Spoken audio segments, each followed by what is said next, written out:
April listings on this Sonic Obsession on a chilly Halifax day.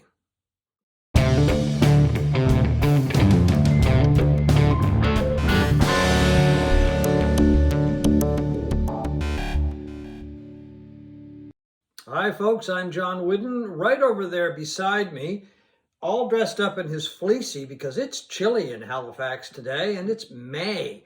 Anyway, it is. It's going to warm up. I can guarantee you it will. Probably July. Probably. Anyway, it's still lovely, so come and visit us. But anyway, we're going to talk today about some April listenings that both of us really enjoyed. And I will fire it over to you, sir. All right. My first choice is Rick White and the Sadies. There's no album title for it other than that. The Sadies are kind of a semi-legendary Toronto band who've been going since the 1990s, forging this amazing sound of psych, surf. I was going to say surf. Garage, maybe even a little post-punk in there, type country. Yeah, kind of even a little bit of rockabilly. I kind of hear that in some stuff, especially the guitar playing of Dallas Good, who passed away. And that's, of course, he's not on that album, but Rick White has jumped in. Now, Rick White is a guy from Moncton, New Brunswick originally, who was in a band that sort of surfed the wave of signings in Canada in the 1990s in the sort of grunge period, a band called Eric's Trip. And they were the first Canadian band to sign with Sub Pop. And their album was kind of in the vein of a Sonic Youth, kind of discordant noise rock and alt rock stuff. But he is one of the most prolific guys in music. He has done dozens and dozens of tapes and recordings and recorded with a ton of people. The band called Elevator and after Eric's Trip and others. And he was also a friend of Dallas Goods. Yeah, a friend of the band, I guess. Yeah, safe to say. In the early 2000s, I think it was, he moved to Toronto and actually, shared an apartment or a flat with Dallas Good. They were good friends. So it seemed only natural in light of, Rick White's prolific productions and collaborations that he would eventually get around to the Sadies at some point. And when Dallas Good died a couple of years ago of suspected heart failure, that he would fill in with the Sadies and join this band. And he did everything on this. He wrote every song, he produced it, he mixed it, he played guitar, does lead vocals on it, and he actually did the artwork on this. Beautiful artwork, which is too, very psychedelic. Very psychedelic. And it is an incredible album of all of those things. Here's the label, which is really nice. I'm just trying to think, what was the name of the label is Blue Fog, which I think is actually Rick White's record company. I think it is his record company. Yeah. And I might add here, before I forget, they just put out a live album. Yeah, just this week, I think. Yeah, live at the Great Hall, which I believe is in Toronto. It's in Toronto, yeah. There's lovely green vinyl. And they basically, I think, do the album in its entirety and a few other tunes as well. It's a 2 LP set. Mm-hmm. I just heard a cut or two from it. It too is really good. And I'm going to jump in because I really like that album as well. It's one of my favorite listings from April, and I just started listening to it a few days ago. Unfortunately, we've never seen them live, and they have a tremendous reputation of putting on just tremendous, high-energy, fearsome kind of live shows as well. Well, one of the people that's really keen on this band is Norman Maslov, Mazzy. Yeah. He talks about the band, or has talked about the band quite a bit. Big fan of the group. And he sees them every time they're in Seattle or San Francisco or wherever. Yeah.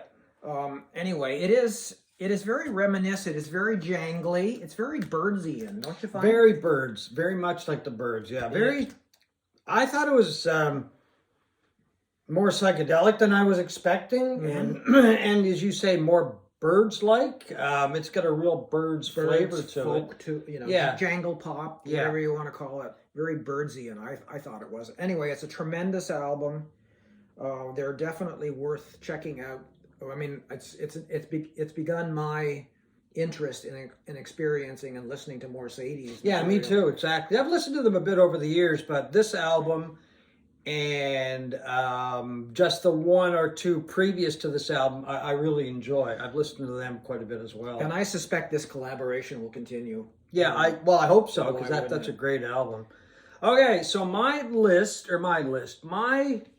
listening has, for the last little while, has zeroed in on one guy, for the most part, I'm going to say, and that would be Nick Cave.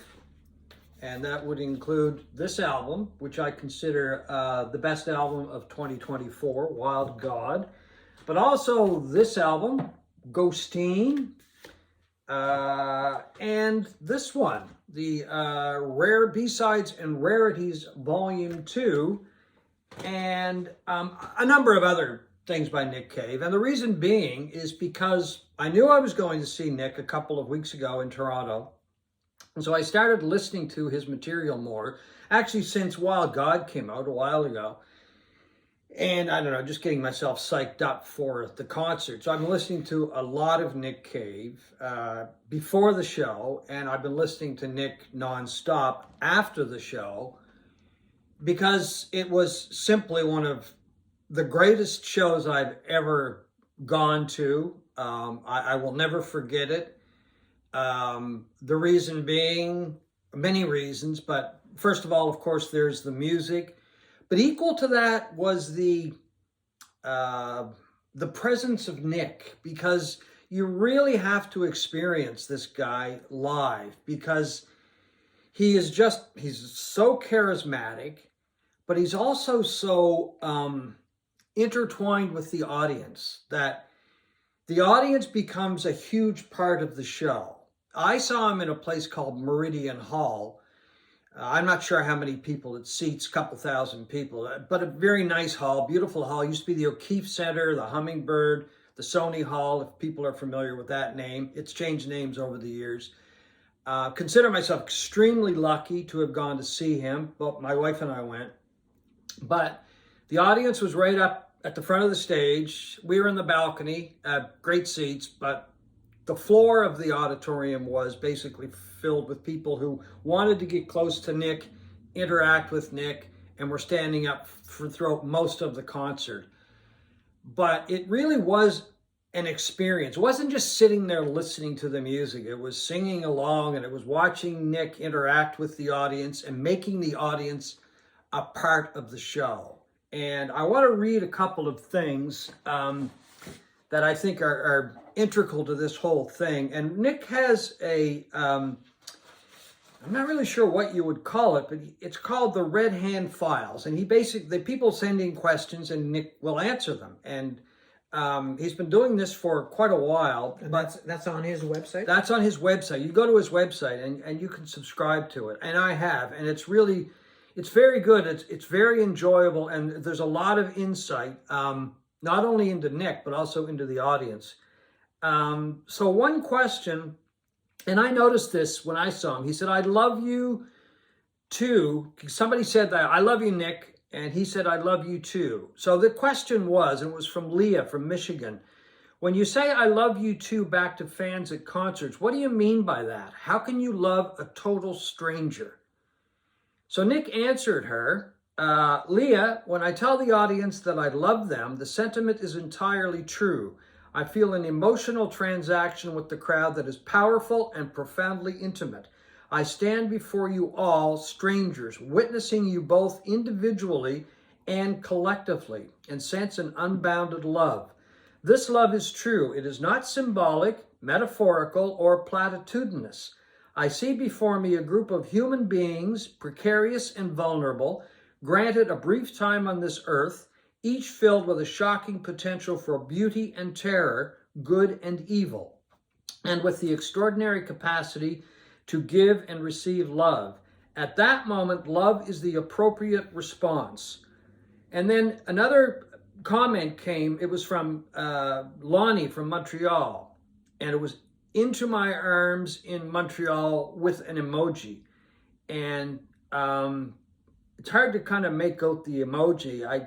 Sadness, I think, or something like that. But anyway, his response to Lonnie rather, was, "When the crowd joins me in singing Into My Arms, it feels like a mutual embrace, an act of conciliation, of comfort and fellowship, an acknowledgement of our common fate, that we are in that moment both living and dying in concert. And it's hard to keep my fucking shit together, to be honest." It's And I felt that exactly when I was.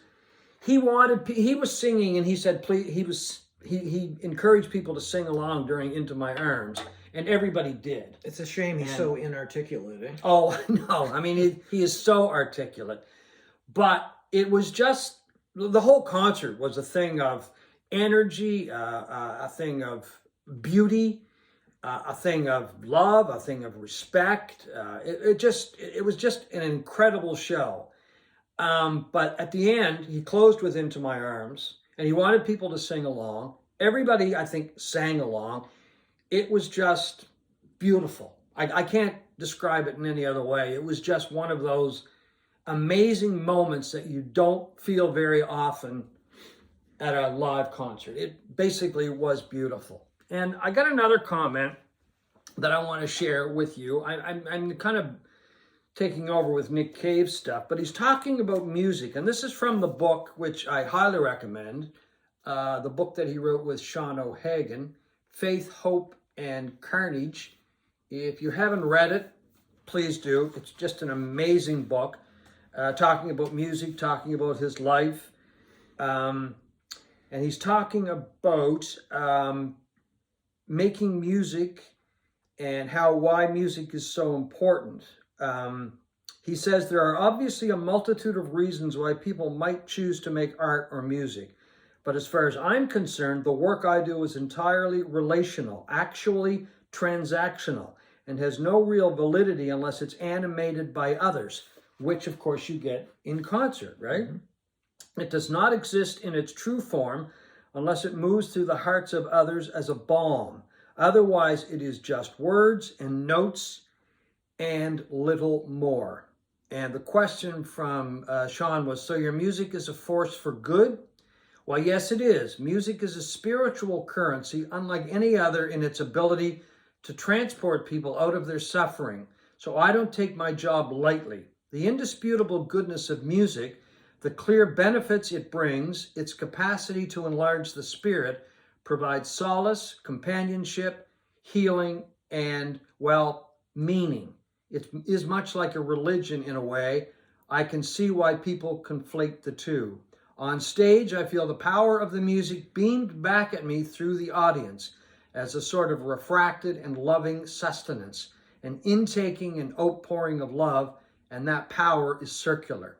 I've experienced that clear as a day with many artists.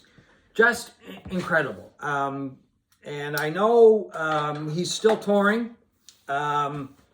Our friend Fitz is going to see him as we're recording this show, I believe tonight.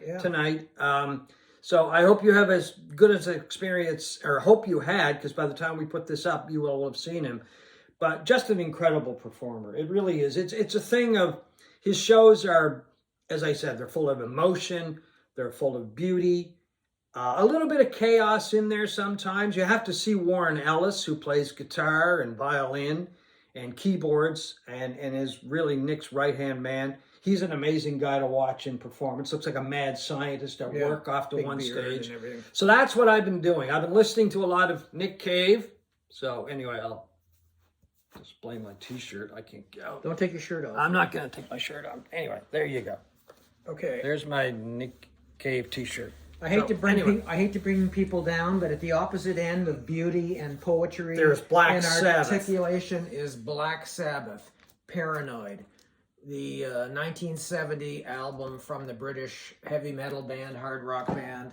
This is the second album that Rhino High Fidelity Reissues has put out of Black Sabbath. following their debut that came out. This album, of course, came out in 1970. It really created the template for a lot of heavy metal that followed. And when I was 17 years old, when this came out, I abhorred it, absolutely hated it. I loved that album from the minute I heard it. I liked their first album, and honestly, I've grown to love this album too. It is, especially the treatment that Kevin Gray did with this remastering this album and cutting the vinyl. It is, I mean, it was recorded in 3 days in a studio, in Regent Studio in London. I was in that studio. Yeah. It's not now. I mean, well, I was in it recently. It's now a shoe shop or something now? No, it's a music store, Oh. but they're converting it back into a studio. Oh. Yeah, and they're going to have analog equipment and everything. Cool. Hendrix recorded there as well. So did the Rolling Stones. Yeah. Yeah. Anyway, it is an incredible sounding album. It is just the epitome of primitiveness and brutalism. It is 4 guys: Geezer Butler on bass, Bill Ward on drums, Tony Iommi on guitar, and Ozzy on vocals, and it just pummels you for, it's not even a long album. Oh, it's maybe just 28 minutes or something. non-stop. I mean, well, how can you argue about not like an album that has tracks on it called War Pigs and Iron Man? Yeah, I mean, I used to laugh at those songs. Now I love them. Now I think they're great. Yeah, and his handling, Kevin Gray's handling of this is just incredible. Bill Ward's drumming on this sounds phenomenal, as does everything else. You know, there's enough air in just these 4 guys, between these 4 musicians, that it just creates this unbelievable presence on this record. It is phenomenal. Planet Caravan is an interesting song on it. It is the only non-heavy metal song on the album. It's almost jazzy in it, and it's guitar playing by Tony Iommi, and it was the first album that Black Sabbath ever did with keyboards on it, piano.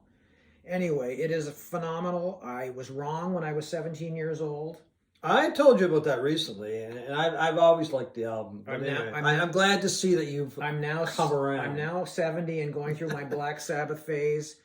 Are you going to go to the last show? It's coming up, next year, isn't it? Or this year sometime in Birmingham, I believe? Must be in Birmingham. Yeah. Right? I don't know. I don't think so. Okay. So can Kiss be far behind? Another band that I don't know. I don't think so. If you go that far, I'm gonna have to find another partner. No, there was nothing more horrifying for me when I saw Kiss. I drove by the arena where they were playing here about 10 years ago and saw 50-year-old men who weighed about 250 pounds squeezed into Kiss outfits. Well, they were down at the Commons one. I think they did an outdoor show, maybe inside too. But anyway, I also forgot to mention we're going to put a couple links down below, or Steve is, and linking to a couple of interviews that Nick Cave did. Highly recommend them to watch. A recent one that he did with Tom Power on CBC, and one that we've talked about before. The interview he did with. A very lengthy interview that he did with Stephen Colbert, and also a link to his website, because there's some info there on a film that is, I guess it's now available in Europe, and it is Nick Cave and the Bad Seeds live in Paris from this tour, and on June 1st it will be available to stream in North America. I mean, I'm going to definitely be watching it, so we're going to put the links down there. So anyway, folks, that's it. I know I talked a lot about Nick Cave, but I'm going to be talking about Nick for a very long time. I'm also going to be talking about the Sadies for a long time, because that's a band that I'm really intrigued by now. I want to listen to more of the material, because I really like that album too. So anyway, thank you for watching this Sonic Obsession.